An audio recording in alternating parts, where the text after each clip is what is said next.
Kolkata junior doctor మౌమితా దేవనాథ్పై జరిగిన దారుణ ఘటనపై సమగ్ర విచారణ జరిపి దోషులను కఠినంగా శిక్షించాలని కోరుతూ సింగరాయకొండలో వైద్య సిబ్బంది ప్రజా సంఘాల నాయకుల ఆధ్వర్యంలో నిరసన ర్యాలీ నిర్వహించారు. ఈ సందర్భంగా మహిళా వైద్యులు ఉజ్వల మాట్లాడుతూ అత్యవసర సమయంలో ప్రజలకు ప్రాణం పోసే తమకే రక్షణ లేకపోతే డ్యూటీ ఎలా చేయాలని ప్రశ్నించారు.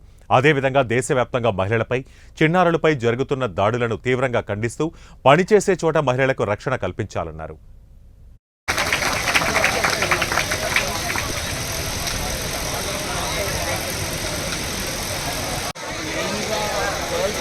వాటర్ ప్రాబ్లం అనేది ఉంటుంది. వాళ్ళు 3-4 days నుంచి మినిమం పార్కింగ్ కూడా లేని పరిస్థితి సార్. 3-4 days ఆల్రెడీ ఈ ఇష్యూ ప్రిన్సిపల్ సార్ దాకా కూడా తీసుకుని వెళ్ళాం సార్. ఆల్మోస్ట్ 900 ఓపీస్ వచ్చాయి. 1000 ఓపీస్ రీచ్ చేసాం. టేబుల్స్, ఆ రోజుండే శానిటేషన్ కానీ, ఆ రోజుండే ప్లాంటేషన్ కానీ, మీ అప్పుడు ఆడిటోరియం కూడా అప్పుడు మా టైంలో అప్పుడు మనం కన్స్ట్రక్షన్ జరుగుతూ ఉంది. మీ హాస్టల్ కూడా ఆ రోజు అక్కడి నుంచి షిఫ్ట్ చేయాలని చెప్పేసి కూడా చెప్పారు. ఈ బాయ్స్ హాస్టల్లో, గర్ల్స్ హాస్టల్, లేడీస్ హాస్టల్ పంపించి చివరికి రావాలని చూసాం. తర్వాత ఇక్కడ ప్లేస్ ప్రాబ్లం వల్ల అది కూడా జరగదు. ఆ రోజు చాలా చేసాం.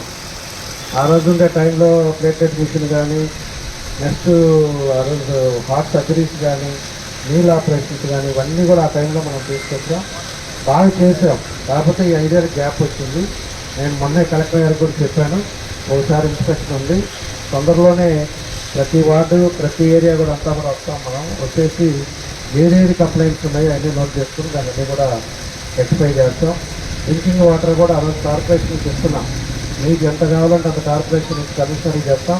అవసరమైతే ట్యాంకర్స్ని కూడా వచ్చి మీకు వచ్చేటట్టుగా కూడా అది కూడా ఇమీడియట్గా దానికి చెప్పేస్తాం. కార్పొరేషన్ వాళ్ళకి కూడా వాటర్ ప్రాబ్లం కూడా లేకుండా అవి కూడా చూస్తాం.